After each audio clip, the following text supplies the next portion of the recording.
Okay, we're going to sew a corner. So you should have two pieces. One is the inner corner and one is the outer edge. So this two seam is going to be connect like this once it's sewn together, like a full square. But first, before you start sewing, you should always fuse a small piece of interfacing in onto the inside corner of your garment, because we're going to slash this corner open to be able to sew this corner here to the other side. Which if you don't have this piece of interfacing, sometimes depends on your fabric, it will be really easy for the fabric to fray. So always fuse a small piece of interfacing. So on my sample, the seam allowance is 1 centimeter. So I would fuse a interfacing that's covered my stitching line. Okay. So first thing what we're going to do is, this is my wrong side of fabric, wrong side of fabric.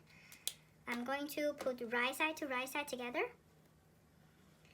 and match my notches, start sewing the first seam allowance.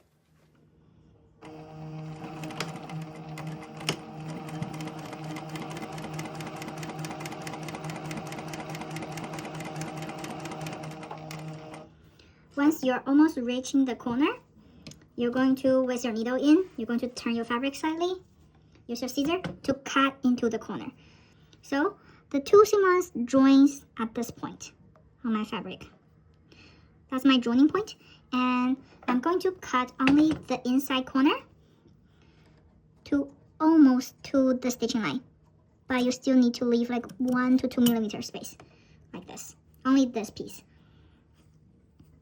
Okay, we're going to continue sewing to the joint point. Okay, once we hit here with the corner slashed open, we're going to turn this fabric to top layer and make it match the outside corner. And match your seam allowance by the notch. Okay, once they're matched, we're going to continue sewing.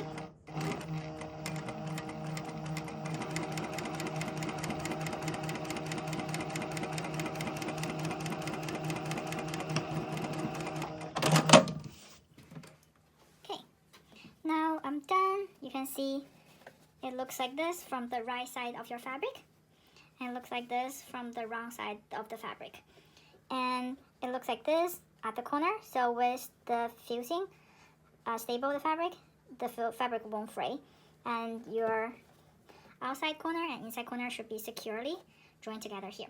And okay, now you have the corner sample done.